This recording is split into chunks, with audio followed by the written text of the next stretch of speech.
అందరికీ నమస్కారం. రుద్రరాజు గోపాలకృష్ణరాజు, పిసిసి సభ్యులు. నిన్న విమాన ప్రమాదంలో మరణించిన సుమారు 265 మంది కుటుంబ వారికి కాంగ్రెస్ పార్టీ తరఫున ప్రగాఢ సానుభూతి తెలియజేసుకుంటున్నాం. తరువాత రాష్ట్రంలో తల్లికి వందనం నిధులు లబ్ధిదారులకి 15,000 రూపాయలు వేస్తానని చెప్పి ప్రభుత్వం అధికారంలోకి రాకముందు చెప్పడం జరిగింది. కానీ 13,000 రూపాయలు మాత్రమే అకౌంట్కి జమ చేస్తున్నారు.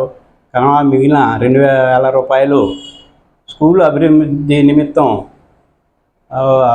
కలెక్టర్లకి జమ చేయడం జరుగుతుందని చెప్పి ప్రభుత్వం తెలియజేసింది.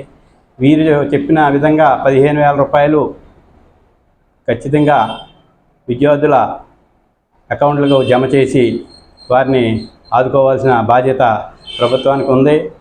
కేవలం స్కూల్ అభివృద్ధి చేయాలంటే గవర్నమెంట్ నుంచి నిధులు వెచ్చించి స్కూళ్ళు అభివృద్ధి చేయవలసిన బాధ్యత ప్రభుత్వానికి ఉంది. ఈ లబ్ధిదారులు సుమారు 55 లక్షల మంది రాష్ట్రంలో ఉన్న విద్యార్థులు లబ్ధి పొందుతున్నారు.